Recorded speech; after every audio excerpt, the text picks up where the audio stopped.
Well, I have not made a video in a while, and there has been a lot going on because I've been real lazy. Here we go. If you know what that means, we're on for a big video. There's the captain coming down now. We've got this weapon going into this weapon. So we have found, on the lovely help of people on the internet, a conversion for that engine to go into this car. I now have to remove that engine and get changed and get cracking.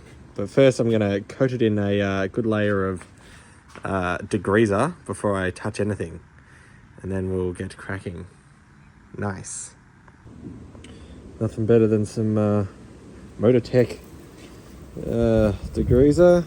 Just gonna give it a good coating everywhere.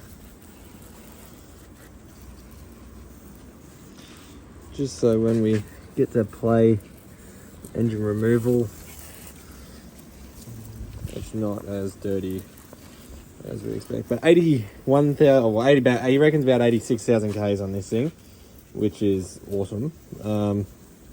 Doesn't look like it's got any major engine leaks. The water pump's a bit cactus, but not a big deal. We'll cop that. But yeah, it is an absolute weapon.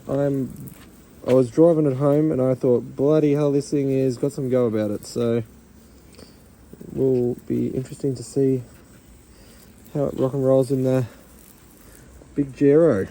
But yeah, sorry about there's been no videos lately. I have been, since I bought a house, I have been a very busy boy. That's one can done. Might get the hose out now and give it a wash. There she is.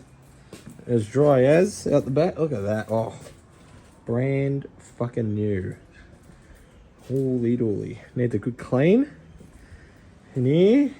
Goodbye, goodbye, good friends, goodbye. Lovely. We sold the cat in the car for 130 bucks. Sold the headlight protectors for 50. And someone's coming to pick up the car for 500 bucks. We bought the car for 1,000 bucks. So haven't lost much money at all for a good running dry engine, which is deluxe. We love to see that. So yes, let's go.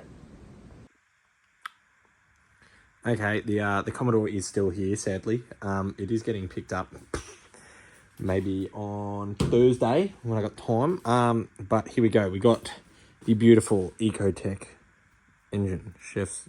Wow. Okay, so let's run through it. Alternator up the top. Who loves an alternator that's high out of the water and doesn't get wet when we do water crossings? Me. We have... Oh, that's a very, very sad pulley. We've got one here. That one's alright. That one's a bit crispy inside.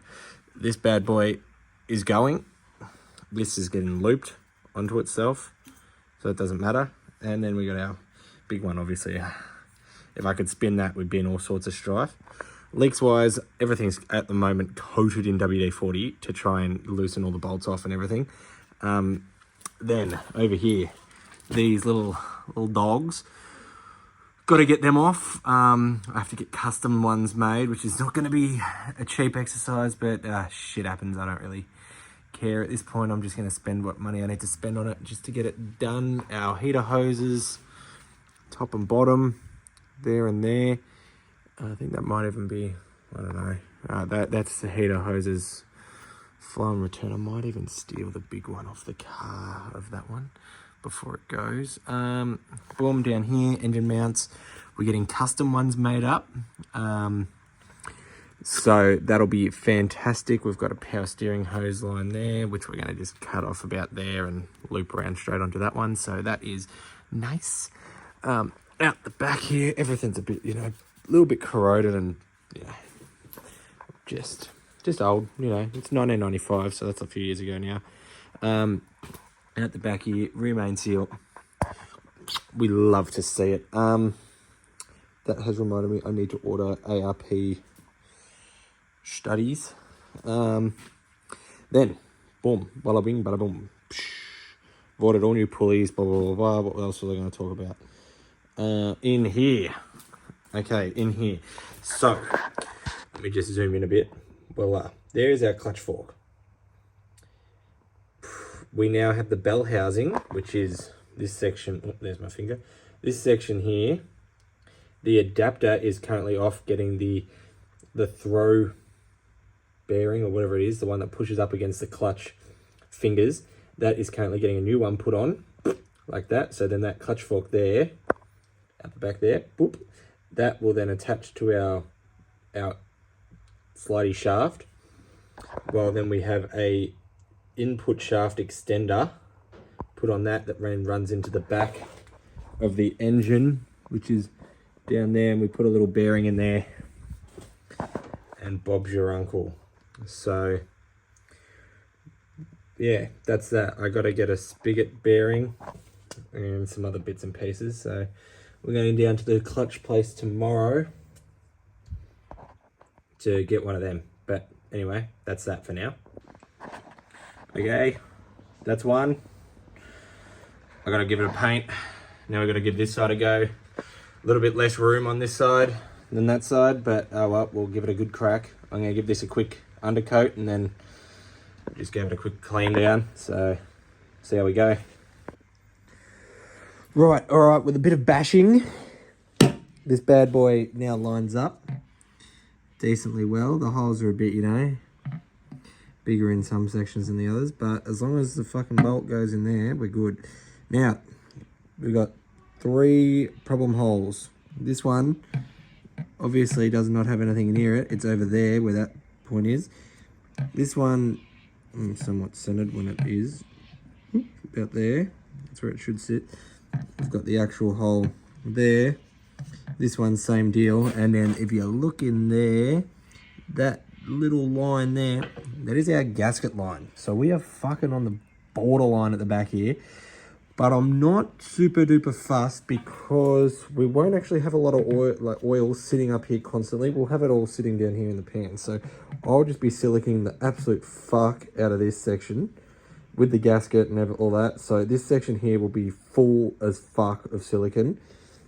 Because realistically, that's the only way we're going to work without chopping up that which is cast, which would be an absolute bastard to try and work. It's Friday night in November, the first Friday of November at the moment. So I'm going to actually pick up a block of a bloke in Cranbourne, of course, it's Commodore, and going to fit my clutch with these old flywheel bolts. We've got new ones on the way. That onto this block, and I'm going to sit the block in here probably on a piece of wood and do my clutch gaps, because there is a little bolt, hold on, let me just zoom in, out the back here, there's a little pivot point for the clutch fork. I'm learning a lot at the moment, I've been doing a lot of research. That pivot point goes in and out, and then that can increase or decrease the throw amount on the thrust bearing there, which got pressed on by Rebel Brake and Clutch. Thank you very much. And our flywheel got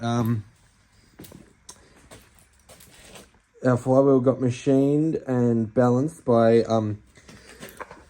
Windford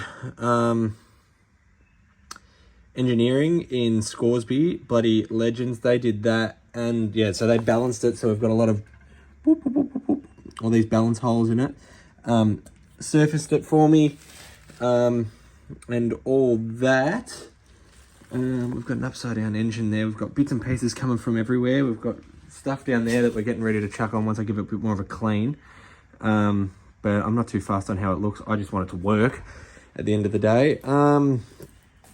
Full service. This thing is cactus at the moment. We've done some serious damage somewhere in here. Oh no, I think it's the other side. Have a look at these lovely gouges. Yeah, so there's been some serious issue there. And she's just fucked in general. I need to fix my indicators and all that shit, but I just do not have time at the moment. But this, I should be getting cracking should have a test fit going on this weekend. Very minimum this weekend we're test fitting, which is exciting. Because that engine that gets test fit will stay in there until our engine mounts get welded on the 21st of November, which is in 2 or 3 weeks. So that's exciting. That is very, very exciting. That means once that's in, that test block comes out, this goes in, and we're pretty much ready to go. The wiring should be back in about 2 weeks. I wired it into 6 different wires. We've got coil, distributor, all this bullshit, and we're done. That's it. Magic. Just do all this. So we've done this now. Obviously, that's from the other day. That's all lining up. Got that, but we've picked up this. So we're just going to pull the heads off of it. Came out of a car that overheated massively because he's, I don't know, a bit interesting character. We've got Grace studying over in the study corner. And yeah, so we're going to put that in today for test fitting. So next video will be that.